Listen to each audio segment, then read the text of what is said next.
নমস্কার, রাধে রাধে। চলেন আজ আমরা আবার সেই জ্ঞানমতি নিয়ে আবার আমরা আলোচনা করি। আমাদের জ্ঞান কিমতি যারা যারা রোজ দেখছেন, যারা যারা আমাদের সম্মুখে আছেন, তাদের সবাইকে আমাদের ঈশ্বরের পরিবার তরফ থেকে নমস্কার, রাধে রাধে। তাহলে দেখেন, আমাদের সেই গীতা, শ্রীমদ্ ভগবত গীতাতে কি বলেছেন যে আত্মা আর শরীরের যে অর্থ মানে কি, আত্মা আসলে কে আর শরীরটাই বা কে। তো এখন আমরা জানবো যে আমাদের শরীরটা আসলে কি, আর সে শরীরের মধ্যে আমাদের আত্মা আসলে কি, আত্মার নিবাস কোনখানে। বলেছে না যে আমাদের শরীর একটা কি জীর্ণ বস্ত্রের মতো। জীর্ণ বস্ত্র মানে কি, যেমন আমাদের যেমন একটা শরীরে ঢাকার জন্য আমরা বস্ত্র পরি, সেই বস্ত্রটা আমরা কি করি, এটা আমরা পরিত্যাগ করি। মানে কি, যখন আমাদের সেই বস্ত্রটা পুরানো হয়ে যায় তখনই আমরা সেই পুরানো বস্ত্রটাকে কি করি, ফেলে আমরা নতুন বস্ত্র পরিধান করি। তেমনিও আমাদের শরীরের মধ্যে যে আমাদের আত্মা, সে আত্মা মানে কি করে, আমাদের এই দেহের মধ্যে থাকে বলে আমাদের এই শরীরটা মানে চলাফেরা করতে পারে। যদি আমাদের দেহ থেকে আত্মাটা চলে যায় তখন আমাদের এই শরীরটা কি হয়ে যায়, জড়বস্তু হয়ে যায়। জড়বস্তু মানে কি, যে নাকি আর চলাফেরা করতে পারে না। তো এখন আমরা সেই আমাদের শরীরের মধ্যে যে আমাদের আত্মা, সেই চৈতন্য শক্তি আছে বলেই আমাদের এই দেহটা চলাফেরা করছে। তো এখন দেখেন, আমরা সেই শরীরের মধ্যে আমাদের সেই চৈতন্য আত্মাকে আমরা কিভাবে জানবো, কিভাবে বুঝবো। তা আমরা তো বলি যে আমাদের শরীরের মধ্যে আত্মা আছে, কিন্তু কোথায় আছে বা কিভাবে আমাদের শরীরের মধ্যে বিরাজ করছে। বলে না যে শরীরের মধ্যে আত্মা আছে বলে এটা একটা প্রমাণ সত্যি। গীতাতে বলেছে যে আমাদের আত্মা অণু থেকে অণু, অনুরণীয়ং সমন স্মরেত যজ।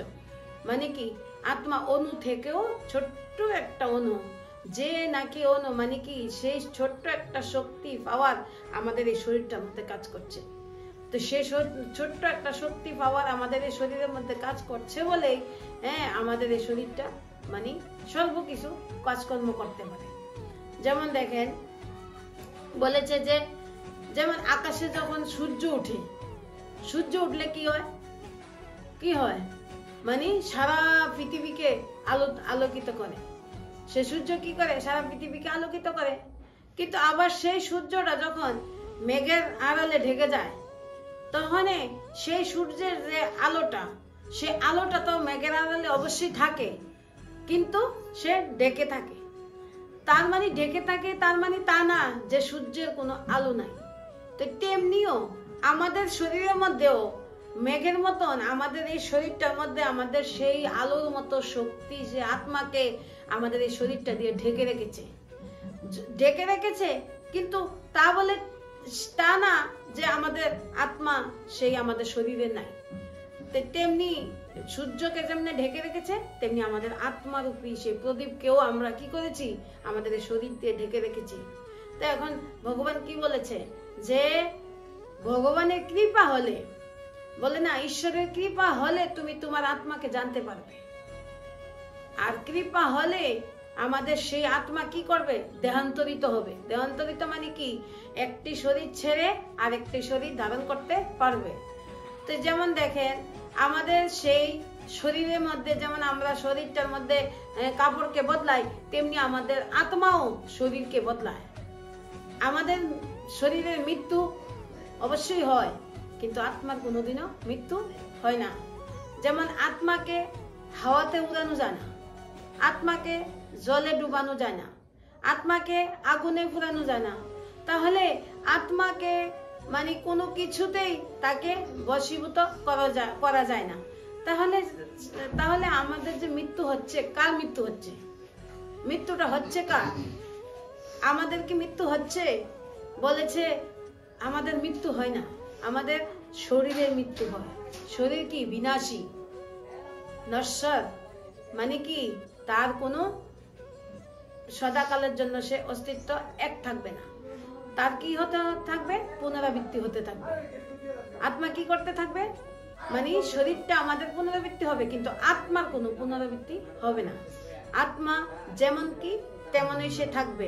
যেমন ধরেন আমাদের জন্ম হওয়ার পর, সবাই তো আমরা মাতৃগর্ভে জন্ম নিয়ে আসি, কিন্তু জন্ম হওয়ার পর কি হয়, জন্ম হওয়ার পর আমাদের যে শরীরের পরিবর্তন আসতে থাকে। পরিবর্তন বলতে মানে কেমন, যেমন এই যে আমাদের শিশুকাল অবস্থা, কৈশোর অবস্থা, বাল্য অবস্থা, তারপরে যৌবন অবস্থা, তারপরে বৃদ্ধ অবস্থা। এটা কিন্তু এই অবস্থাগুলি যে আসছে, এগুলিকে আমাদের আত্মাতে আসছে না আমাদের শরীরে আসছে? তো ওই পরিবর্তনগুলি তো আমাদের শরীরের মধ্যে আসতেছে। তো এখন দেখেন সে শরীরের মধ্যে সে পরিবর্তনগুলি আস্তে আস্তে কি হচ্ছে, সে শরীরটা বৃদ্ধ অবস্থার পরবর্তী সময়ে সে কি করে, তখন তার সে এগিয়ে যাওয়ার জন্য তার আর সক্ষম থাকে না, তখন সে কি করে, শরীরটা ত্যাগ করে দেয়, মানে কি শরীরটা ছেড়ে দেয়। আত্মা কি করে, শরীরটাকে ছেড়ে সে কি করতে থাকে, সে আত্মা আবার সেই চৈতন্য শক্তি কোনো না কোনো দেহের মধ্যে, মাতৃগর্ভের মধ্যে গিয়ে প্রবেশ করে আবার নতুন দেহের মধ্যে সে ধারণ করে। কিন্তু কখন করতে পারে, বলেছে না যে আত্মা নতুন দেহ তার কর্ম অনুসারে সে নিতে পারবে। যেমন দেখেন আমাদের কর্ম কেমন, কর্ম হলো একটা প্রকৃতির মতো। প্রকৃতি কি করে, যেমন দেখবেন প্রকৃতি, যদি প্রকৃতি এখন প্রকৃতি কি হয়ে গেছে, শীতকাল, আবার দেখবেন প্রকৃতি কি হয়ে যাবে, গরমকাল, মানে কি শীত, গ্রীষ্ম, বর্ষা, সেই রকম ঋতু পরিবর্তন করতে থাকে। সে কি কি কারণে করতে থাকে, প্রকৃতি সেই নিয়মেই প্রকৃতি বদলাবে। তেমনি আমাদের কর্ম, আমাদের জীবনে সুখ দুঃখ, জন্ম মৃত্যু সব আমাদের কর্মের কারণেই আমরা কি করতে থাকি, পুনরাবৃত্তি হতে থাকি। তো এখন আমাদের সেই কর্মকে আমরা কি করতে হবে, সুধার করতে হবে। কেন, কর্মকে যদি আমরা সুধার না করি তাহলে আমাদের যে জন্ম মৃত্যুর চক্কর সেটা আমরা বুঝতে পারবো না। আমরা কি করে বুঝতে পারবো, যদি আমাদের সেই ঈশ্বরের কৃপা থাকে, সৎসঙ্গ থাকে, তাহলে আমরা নিজেকে নিজে চিনতে পারবো যে আমার এই জগৎ সংসারে যে আমরা এসেছি, আমাদের অস্তিত্ব কি, যে আমাদের অস্তিত্ব মানে কি, সে অস্তিত্বটাকে আমরা কিভাবে বুঝতে পারবো, যদি আমরা জ্ঞানের আধারে, জ্ঞানের মাধ্যমে আমরা নিজেকে নিজের মধ্যে নিয়ন্ত্রিত করি। তো সে নিয়ন্ত্রিত করতে গেলে আমরা জানতে হবে, যেমন গীতাতে বলেছে, 2য় অধ্যায়ের 22 নম্বর শ্লোকে বলেছে যে আমাদের আত্মা একটা জীর্ণ বস্ত্র পরিত্যাগ করে। তো তেমনি দেখেন সে আমাদের আত্মা এখন দেখবেন আমাদের এই শরীরের মধ্যে কোথায় আছে, কোথায় আছে। তেমনি গীতাতেও বলেছে যে আমাদের আত্মা আমাদের এই শরীরের মধ্যে 2 ভ্রুকুটির মাঝখানে আছে। গীতাতে যেমন 8ম অধ্যায়ের 12 নম্বর শ্লোকের মধ্যে পরিষ্কার লেখা আছে যে আত্মা ভ্রুকুটির মাধ্যমে প্রাণবায়ু স্থাপিত করে। প্রাণবায়ু, প্রাণ মানে কি, যেমন দেখেন প্রাণ কথার অর্থ কি, ওই যে আমাদের শ্বাসটা, এই শ্বাসটারে আমরা বাংলাতে বলি প্রাণ, আর সেই শ্বাসটাকে হিন্দিতে বলে কি আত্মা, আবার সেই শ্বাসটাকে ইংলিশে বলে কি সোল, কিন্তু অর্থ তো একটাই। যেমন আমরা জলকে বাংলা ভাষায় জল বলি, সেই হিন্দি ভাষায় জলকে পানি বলে, সে তেমন ইংলিশ ভাষীরা কি বলে ওয়াটার, কিন্তু তার অর্থ তো একটাই। তেমনি আমরা আত্মাও, আত্মার মানে কেউ প্রাণ বলে, কেউ আত্মা বলে, কেউ সোল বলে, কিন্তু অর্থ তো একটাই। তো দেখেন সেই আমাদের আত্মার এই 2 ভ্রুকুটির মাঝখানে আছে বলেই আমাদের এই শরীরটা চলছে। বলে আমাদের এই 2 ভ্রুকুটির মাঝখানে যে আছে তারও বা আরো কি প্রমাণ, আরো কি প্রমাণ, যেমন দেখবেন আমরা সবাই বিন্দি লাগাই কোনখানে, ফুটা লাগাই কোনখানে, কপালের 2 ভ্রুকুটির মাঝখানে লাগাই। তারপরে আমরা তিলক কোনখানে কাটে, গুরুকুশেরা তিলক কাটে, কপালের মাঝখানে কাটে। মন্দিরে গেলে আমরা কিভাবে প্রণাম করি, কপালের মাঝখানে আমরা প্রণামটা করি কিনা, এইভাবে আমরা প্রণাম করি কিনা। তাহলে আমরা মন্দিরে গেলেও আমরা কপালের মধ্যে প্রণাম ঠেকাই, তারপরে আমরা গুরুজনেরা নমস্কার করলে আমরা প্রণাম ঠেকাই। তাহলে আমাদের এখানে কে আছে, কি আছে যে আমরা সব ভাগ্য, আমরা আশীর্বাদ এখানেই জমা করি।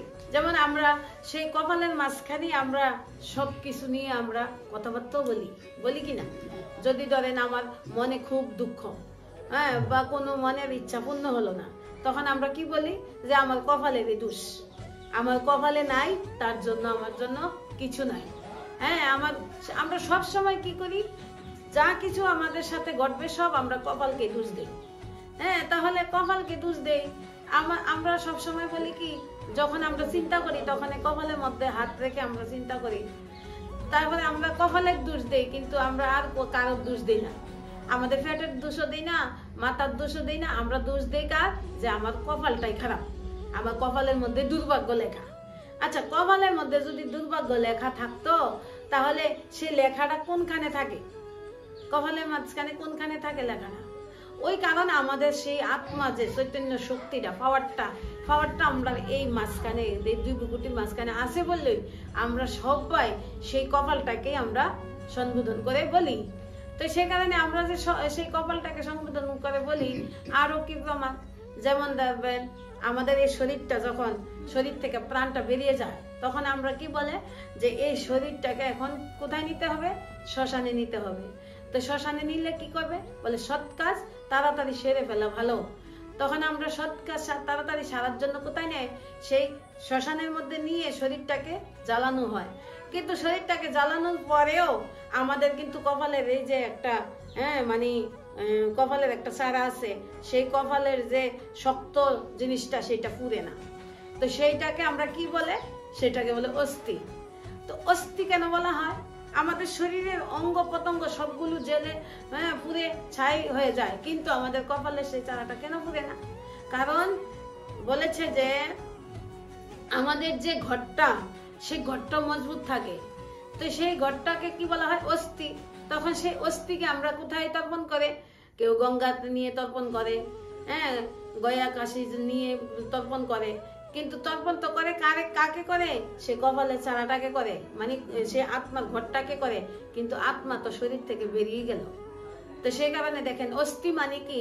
ও মানে আমি নিজে স্থিরভাবে কোথায় থাকি? আমাদের এই দুই ভ্রুকুটির মাঝখানে। তো দেখেছেন, আমরা সেই আমাদের আত্মা দুই ভ্রুকুটির মাঝখানে থাকে। সেই দুই ভ্রুকুটির মাঝখানে আছে বলে আমাদের এই যে বলে না, গাছের যে বীজ কোথায় থাকবে?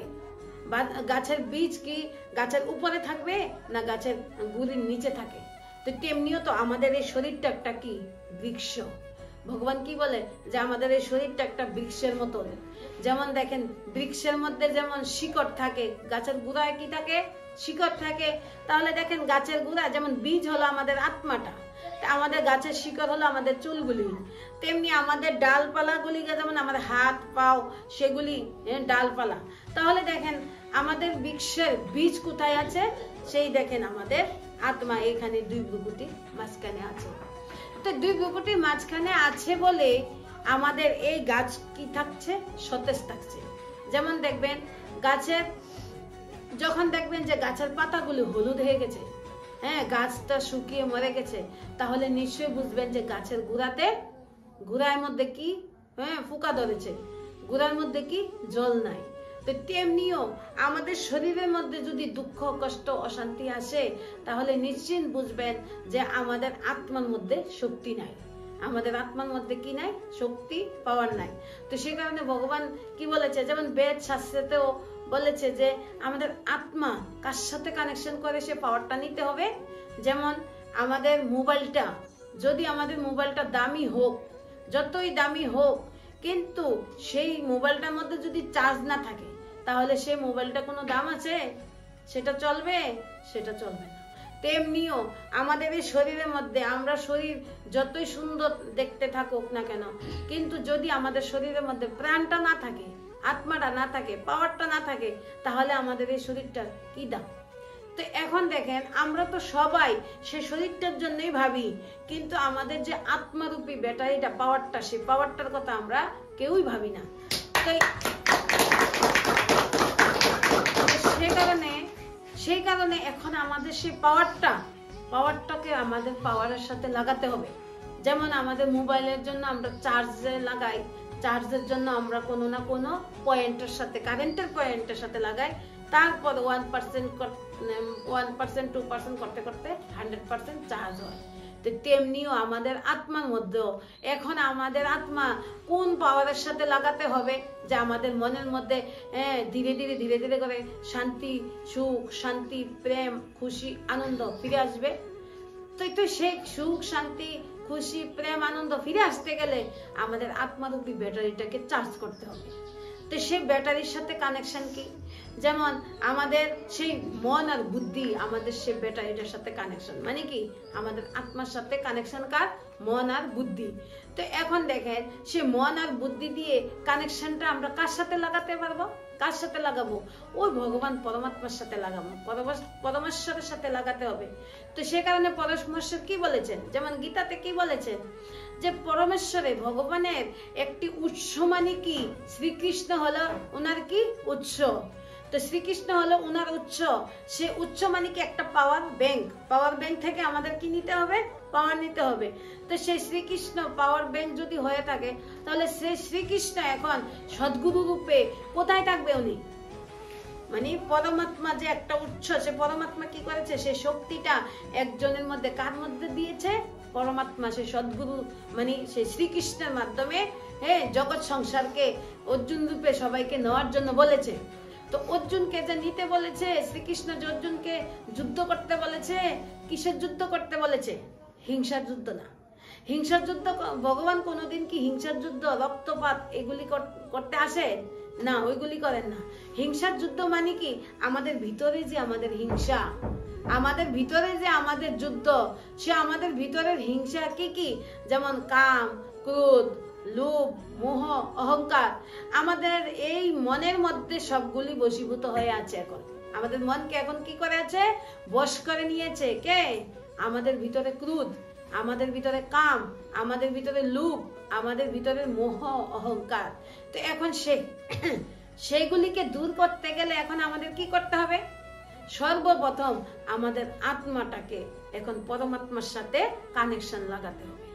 তো কানেকশনের দ্বারা যখন ভগবান থেকে আমাদের আত্মার মধ্যে পাওয়ার আসবে ধীরে ধীরে, তারপর আমাদের থেকে ওই যে খারাপগুলি, আমাদের থেকে যে মানে কাম, ক্রোধ, লোভ, মোহ, অহংকার গুলি, এই খারাপগুলি আমাদের থেকে ধীরে ধীরে করে সরে যাবে। তারপর আমাদের মন কি হয়ে যাবে? নির্মল হয়ে যাবে। বলে না মানে নির্মল মন জন বহি মুঝে জানা। যার মন নির্মল হয়ে যাবে, সচ্চা হয়ে যাবে, সেই একমাত্র পরমেশ্বরের সাথে তার কানেকশন লেগে যাবে। বলেছে না যে ভগবানের কৃপা হলে তারপর তুমি ভগবানকে চিনতে পারবে। দেখেন আমরা তো নিজেকেই চিনি না, ভগবানকে কি করে চিনবো? আর আমরা তো সেই ভাবি কি যে আমাদের এই দুই চক্ষু দিয়ে আমরা ভগবানকে দেখতে পারবো, কিন্তু না, শ্রীকৃষ্ণ কি বলেছেন যে আমাদের এই স্থূল চক্ষু দিয়ে আমরা কোনোদিন ভগবানকে দেখতে পারবো না। আমাদের ভিতরের যে দিব্য দৃষ্টি, সে দিব্য চোখ দ্বারাই আমরা একমাত্র ভগবানকে দেখতে পারবো। তো এখন দিব্য চোখ কিভাবে খুলবে? ওই যে পরমেশ্বরের কৃপার দ্বারা, আমাদের জ্ঞানের দ্বারাই ধীরে ধীরে ধীরে ধীরে, যেমন শ্রীকৃষ্ণ অর্জুনকে কি দিয়েছিল? জ্ঞান দিয়েছিল। সেই শ্রীকৃষ্ণ অর্জুনকে কি দিয়ে তার দিব্য চোখ খুলেছিল? জ্ঞানের মাধ্যমে। জ্ঞানের মাধ্যমে। তাহলে শ্রীকৃষ্ণ যদি অর্জুনে জ্ঞানের মাধ্যমে দিব্য চোখ খুলে, তাহলে আমাদেরও সে জ্ঞানের মাধ্যমেই দিব্য চোখ খুলবে। নাকি আমরা সবকিছু করে, আমরা যাই কিছু করি, মানে সবকিছু করার পরেও, হই হাল্লা করার পরেও আমরা কিন্তু ভগবানকে লাভ করতে পারতাম না, আমাদের দিব্য চোখ কিন্তু খুলবে না। শ্রীকৃষ্ণ কিন্তু দেখিয়ে দিয়েছেন যে অর্জুনের দিব্য চোখ খুলেছে একমাত্র জ্ঞানের মাধ্যমে। তেমনি আমরা এই জগতের মধ্যে আমরা যে ঘরে ঘরে অর্জুন জন্ম নিয়ে আছে। অর্জুন মানে কি বলেছে না যে বেদ শাস্ত্রের মধ্যে বলেছে যে, উদাহরণস্বরূপ বলেছে যে একটি গাছে দুইটি পাখি। তো একটি গাছে দুইটি পাখি, কিন্তু দুইটি পাখির মধ্যে একটি পাখি কি করছে? ফল খাচ্ছে। আর আরেকটি পাখি কি করছে? ফল খাচ্ছে না। সে আরেকটি পাখি যে ফল খাচ্ছে তাকে কি করছে? পাহারা দিচ্ছে। তো এখন দেখেন সে দুটি পাখির মধ্যে ভগবান কি বলেছে? যে ফল খাচ্ছে সে হলো অর্জুন, আর যে পাহারা দিচ্ছে মানে তাকে রক্ষা করছে সে হলো কে? শ্রীকৃষ্ণ, মানে কি পরমেশ্বর। ভগবান কি করে? আমাদের রক্ষা করে। আর আমরা কি করব? সে জ্ঞান রূপে ফলগুলি আমাদের খেতে হবে। তো এখন দেখেন যে আমাদের যে শ্রীকৃষ্ণ বলেছেন যে আমাদের যে ফলগুলি খেতে হবে, তো সে ফলগুলি খেতে গেলে এখন আমরা কিভাবে খাবো? তো তেমনি দেখেন আমরা অর্জুন বলতে আমরা শুধু কাকে মনে করেছি? যে শ্রীকৃষ্ণ শুধু অর্জুন একজনকে জ্ঞান দিয়েছে। আচ্ছা, যদি অর্জুন একজন থাকতো তাহলে একজন অর্জুন দিয়ে উনি স্বর্গ কিভাবে বানাবো? ঘরে ঘরে এত দুর্যোধন, এত দুঃশাসন, এদেরকে মারতে গেলে একজন অর্জুন হবে না? ঘরে ঘরে অর্জুনের জন্ম নিতে হবে। তো অর্জুন কথার অর্থ কি? অর্জুন কথার অর্থ হলো অর্জন করা। তো সেই কারণে আমাদের অর্জন করতে হবে। অর্জুন হতে গেলে আমাদের সর্বপ্রথম কি অর্জন করতে হবে? জ্ঞান অর্জন করতে হবে। তো দেখেন, সে অর্জুনকে দেখিয়েছে উনি সর্বপ্রথম কি করেছেন। যেমন দ্রৌপদীকে যখন উনি স্বয়ংবরণ করতে গিয়েছিলেন, সর্বপ্রথম অর্জুন কাকে লক্ষ্যভেদ করেছিলেন? একটি মাছের মধ্যে, সেই মাছের চক্ষুকে। তো আসলে দেখেন, অর্জুন হতে গেলে সর্বপ্রথম আমাদের কাকে লক্ষ্যভেদ করতে হবে? আমাদের এই চক্ষুকে। চক্ষু মানে কি? যেমন আমাদের দেখেন, আমাদের জীবনকে নষ্ট করার জন্য আমাদের এই চক্ষুই কি করে? সর্বপ্রথম দায়ী থাকে। যেমন কি শ্রীকৃষ্ণ কি বলেছেন, যেমন গীতাতে, শাস্ত্রেতে কি বলেছে যে প্রতিদিন রোজ আমরা এই চক্ষু দিয়ে সর্বপ্রথম আমরা কি করি? আমরা মানে 10, 50, 100 ভুল আমরা করে ফেলি। তো এখন সর্বপ্রথম আমরা জ্ঞান অর্জন করতে গেলে আমাদের এই বাইরের যে পরনিন্দা, পরচর্চা, পরদর্শন, এগুলি আমাদের বদ্ধ করতে হবে। বাইরের আওয়াজ যদি আমরা বদ্ধ না করি তাহলে আমাদের ভিতরের আওয়াজ বদ্ধ হবে না। তো এখন আমাদের ভিতরের আওয়াজটা বদ্ধ করতে গেলে, ভিতরের দৃষ্টিকে আমরা খুলতে গেলে বাইরের দৃষ্টিকে আমরা আগে মারতে হবে। মানে কি, বাইরের যে আমরা কি করি, এমুক খারাপ তমুক খারাপ, ওর সমালোচনা, তার নিন্দা, পরনিন্দা, পরচর্চা, ওই সমস্ত আমরা করতে থাকি। তার কারণে কি হয়? তার কারণে মানে অন্যকে আমি দোষী দেখছি, মানে কি দেখেছি আমার চক্ষু দিয়ে, তাহলে দোষী সে কি করে হলো? দোষী হলো আমার চক্ষু, কারণ আমার চোখই খারাপ, সে কারণে আমি একজনকে খারাপ দৃষ্টিতে দেখেছি। তো এখন ভগবান শ্রীকৃষ্ণ কি বলেছে? সব সময় অর্জুনকে কি শিখিয়েছেন? সবসময় অর্জুনকে শিখিয়েছেন যে যুদ্ধ করো। কি করো? যুদ্ধ করো। তাহলে আমাদেরকেও আমাদের এই ইন্দ্রিয়ের সাথে আমাদের যুদ্ধ করতে হবে, নাকি আমরা বাইরের কারোর সাথে। আমরা কি করি? আমরা যদি কোনো ভালো কথা শুনি তাহলে আমরা কার উপরে লাঘব করে ফেলি? অন্যর উপরে আমরা লাঘবটা করি। কিন্তু ভগবান কি বলেছে? তুমি নিজের উপরে আগে লাঘব করো, তুমি সদর্শন চক্রধারী বনো। মানে কি, আগে নিজেকে নিজে দর্শন করো, তারপর তুমি অন্যকে দর্শন করবে। তুমি অন্যকে দর্শন করাওই তোমার ঠিক না। তো সেই কারণে শ্রীকৃষ্ণ অর্জুনকে শুধু জ্ঞান দিয়েছেন। কিসের জ্ঞান দিয়েছেন? সে অর্জুনকে নিজেকে তার মোহ মায়া থেকে মোহ নষ্ট করার জন্য সে অর্জুনকে জ্ঞান দিয়েছেন। তখন অর্জুন কি করেছে? সে শ্রীকৃষ্ণ যেভাবে উনি বলেছেন, সে অর্জুনের মতন আত্মাই কি করব? সে শ্রীকৃষ্ণের কাছে সমর্পিত হবে, নয়তো সবাই সমর্পিত হতে পারবে না। তাহলে শ্রীকৃষ্ণের মতন আত্মা মানে এই সংসারের মধ্যে এখন শ্রীকৃষ্ণ কোথায় আছে? বলেছে ভগবানের স্বরূপ মানে কি, ভগবানের রূপ মানে কি? ভগবানের রূপ রেখার নাম হলো জ্ঞান। জ্ঞানের অপর নাম কি? ভগবান। কারণ ভগবান কি চায়?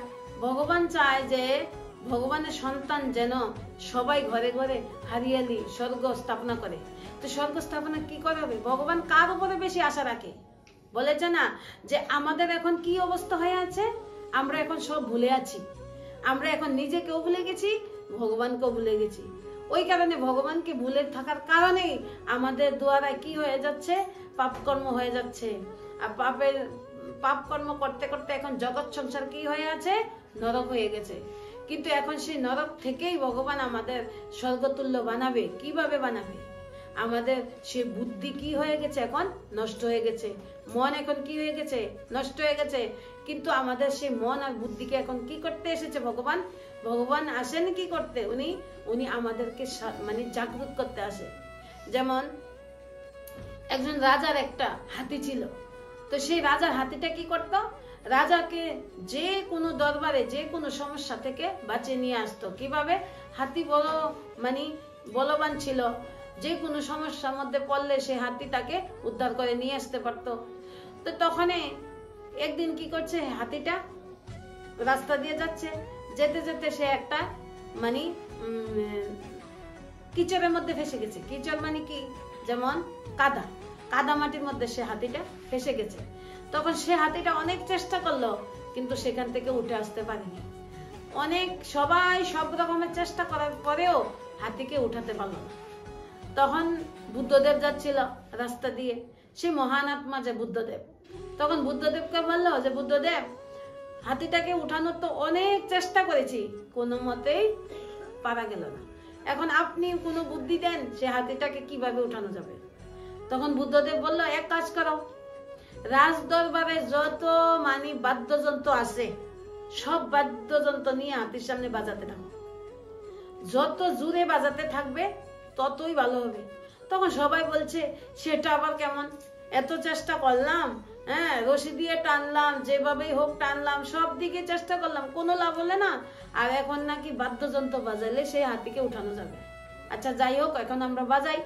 তখন সব রাজ দরবারে যত ব্যান্ড পার্টি ছিল, যত ঢাক ঢোল ছিল, সব নিয়ে সে কি করছে, হাতির সামনে বাজাচ্ছে।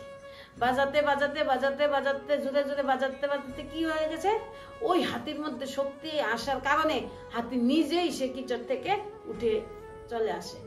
তার মানে কি হলো, তখন বুদ্ধদেব কি বললো, যে হাতি সে বাজনা শোনার কারণে ওই যে তার ভিতরে যে একটা কনফিডেন্স শক্তি, সে শক্তি আসার কারণে সে নিজেই কিচর থেকে উঠে এসেছে। তো এখন দেখেন, আমরাও তো হাতি কি মহারথী, মহারথীরা কোথায় ফেসে আছে এখন, এই কিচরের সংসারে। কি বলেছে, আমাদের এই সংসারটা একটা কি, একটা দুঃখ কষ্ট অশান্তির একটা নরক যন্ত্রণার মধ্যে আমরা সবাই এখন ফেসে আছি। কিন্তু সেখান থেকে বেরিয়ে আসতে গেলে আমাদের জ্ঞানের যে বাজনা, কি জ্ঞান যত আমরা শুনতে থাকবো ততই আমরা এই সংসারের কিচর থেকে আমরা কি করতে পারবো, মুক্তি নিতে পারবো। কি এখান থেকে আমাদের জীবনটাকে নরক থেকে আমরা স্বর্গময় আমরা বানাতে পারবো। তো এখন দেখেন, আমরা সেই স্বর্গময় জীবনটাকে আমাদের বানাতে গেলে আমাদের এখন কি করতে হবে, এই কিচর থেকে আমাদের বুদ্ধিকে উঠাতে হবে। মন আর বুদ্ধি যতক্ষণ আমাদের কিচর থেকে না উঠবে ততক্ষণ পর্যন্ত আমাদের এই জীবনের জন্য আমরা কিছু করতে পারবো না। নয়তো আমরা কি করব, এই পশু পাখির মতো এসেছি, আবার পশু পাখির মতো নই, হ্যাঁ জীবন যাপন করে আবার যেতে হবে। তাহলে আমাদের মনুষ্য জন্ম নিয়ে আমাদের কি অস্তিত্ব রয়ে গেল, কি আমরা নেক্সট জেনারেশনের জন্য আমরা কি দেব, কি দিয়ে যাব, যে আমরা মানুষ হয়ে জন্ম এসেছি। দেখো আমাদের যে নাতি পুতিগুলি আসবে, তারা এসে কি খোলা বাতাবরণে নিয়ে আসবে, তারা কি সংসারের মধ্যে কি এসে পাবে নতুন করে। তো আমরা যেটা ভোগ করেছি, দুঃখ কষ্ট অশান্তি, তারাও তো সেটাই ভোগ করবে। তাহলে তাদের জন্য আমরা নতুন কি দিতে পারবো। তো সেখানে শ্রীকৃষ্ণ কি বলেছে, যে এখন ঘরে ঘরে এখন হারিয়ালি কিভাবে আসবে, ঘরে ঘরে যে আমরা ছোট ছোট বাচ্চা বলতে কি আমাদের বুদ্ধি এখন ছোট হয়ে আছে। তো এখন সে বুদ্ধিকে এখন জাগ্রত করতে হবে, আত্মাকে জাগ্রত করতে হবে। ভগবান আমাদের উপরে কি করে, আশা রাখে যে এই সৃষ্টিকে রক্ষা কে করবে, সেই মনুষ্য আত্মারাই সৃষ্টিকে রক্ষা করবে। তো এখন সৃষ্টিকে রক্ষা করার জন্য উনি যখন আমাদের উপরেই বিশ্বাস করেন, যেমন অর্জুনের উপরেই শ্রীকৃষ্ণের আশা ছিল, তো তেমনি ভগবানের আশাও তো আমাদের জীবাত্মাদের উপরে। বলে না পরমাত্মা, বলে না আত্মা পরমাত্মা দূর রেহে বহুকাল, সুন্দর মেলা কর দিয়া জব সদ্গুরু মিলে দালাল। তো আমাদের আত্মা সেই পরমাত্মা থেকে বহুকাল দূরে, সেই বহুকাল দূরে থাকার জন্যই এখন আমরা কি হয়ে আছি। বলে না যে নদী যদি সাগরের সাথে কানেকশন না থাকে তাহলে সে নদী কি হয়ে যায়, একটি নালা হয়ে যায়, আর সেই নালাতে কি হয়, দুর্গন্ধ আসে। তো তেমনিও দেখেন আমাদের আত্মা কি আমরা যে জীব আত্মা, সে আমাদের আত্মা এখন সে পরমাত্মা সাগরের থেকে কানেকশন দূরে থাকার কারণে আমাদের সবার ঘরে ঘরে এখন কি আসছে, আমাদের জীবনে কি আসে, দুঃখ কষ্ট অশান্তির দুর্গন্ধ। তো বলে না অশান্তি কেউ ভালোবাসে না, অশান্তির দুর্গন্ধ কেউ চায় না, সবাই চায় শান্তিতে থাকতে। কিন্তু সেই শান্তিতে থাকতে গেলে আমাদের সেই অশান্তি দুঃখ কষ্ট ময়লাগুলি দূর করতে গেলে এখন সাগরের সাথে কানেকশন হতে হবে। কারণ আমার নদীর ময়লা যেমন নিয়ে সাগরে ফেলে দেয়, তো নদী কি করে, সববার সারা দুনিয়ার ময়লা নিয়ে সে বয়ে কোথায় নিয়ে ফেলে দেয়, সাগরে। কিন্তু সাগরের সেই ময়লাগুলি আর দেখা যায় না যে সাগর কোথায়, সে গভীরে নিয়ে সবগুলি শেষ করে দেয়। তো তেমনিও আমরাও তো, ভগবান কি বলে যে সব জীবাত্মা এক একটা কি ছোট ছোট নদীর মতন। আমরা নদী যেমন ঘুরতে ঘুরতে ঘুরতে ঘুরতে সাগরে গিয়ে পৌঁছে যায়, তেমনিও তো আমরা তো আমাদের উদ্দেশ্য লক্ষ্য কি, যে আমাদেরও সাগরে পৌঁছতে হবে। তাহলে সাগরে পৌঁছতে গেলে আমাদের আত্মাকে কি করতে হবে, ওই আমাদের আত্মারূপী নদীকে এখন পরমাত্মা সেই সাগরের সাথে মিলাতে হবে, জ্ঞান সাগরের সাথে মিলাতে হবে। তো জ্ঞানের সাগরের মধ্যে পড়লে আমাদের সেই দুঃখ কষ্ট, আমাদের মনের ময়লাগুলি, কাম ক্রোধ লোভ মোহ অহংকার হিংসাগুলি কোথায় চলে যাবে, ওই জ্ঞানের মাধ্যম দিয়ে জ্ঞান সাগরে পৌঁছে যাবে। তখন সেগুলি আমাদের মধ্যে আর ফিরে আসবে না, কারণ ওইগুলি সংস্কার আমাদের না, ওইগুলি কার। বলে কি হিংসা কে করতো, অসুরে। হিংসা কে করতো, রাবণ। হিংসা কে করতো, কংস। তাহলে দেখেন এই সংস্কারগুলি তো আমাদের না, এগুলি আমরা অন্য থেকে নিয়েছি। কার থেকে নিয়েছি, রাবণ থেকে নিয়েছি, কংস থেকে নিয়েছি, অসুর থেকে নিয়েছি। তাহলে সে অসুরের সংস্কারগুলি আমরা কেন আমাদের মধ্যে রাখছি, কারণ আমাদের মধ্যে জ্ঞানের অভাবের কারণে। তো সে কারণে আমাদের যেন জ্ঞানই আমাদের মূল একমাত্র সম্পদ, যে সম্পদ নাকি পৃথিবীর বহু কোটি মূল্য সম্পদ। মানে কি বলে কি, জ্ঞান হলো কি সারা পৃথিবীর যত স্থূল ধন আছে, সেই স্থূল ধন থেকে একটি জ্ঞান রত্ন সবচেয়ে পাওয়ারফুল। তো আমাদের সেই জ্ঞান রত্নকে আমরা যদি ধারণ করি, তাহলে সেই জ্ঞানের মাধ্যমে আমাদের জীবন থেকে দুঃখ কষ্ট অশান্তিগুলিকে আমরা দূর করতে পারবো। তো আমাদের দুঃখ কষ্ট অশান্তি দূর করার রাস্তাই একমাত্র হলো জ্ঞান। তো সেই জ্ঞান কোথায় পাওয়া যাবে, সৎসঙ্গে। তো এখন আমরা সবাই মিলে সেই সৎসঙ্গে আমাদের যেতে হবে, যেখানে জ্ঞান রত্ন বিলীন হয়। জ্ঞান রত্ন যেখানে দেওয়া হবে, সেখানেই সৎসঙ্গের বাস হবে। ঠিক আছে, আজ আমরা এখানেই রাখলাম। আবার বাকি পরের দিন ফিরে আসবো আপনাদের সাথে। নমস্কার, রাধে রাধে।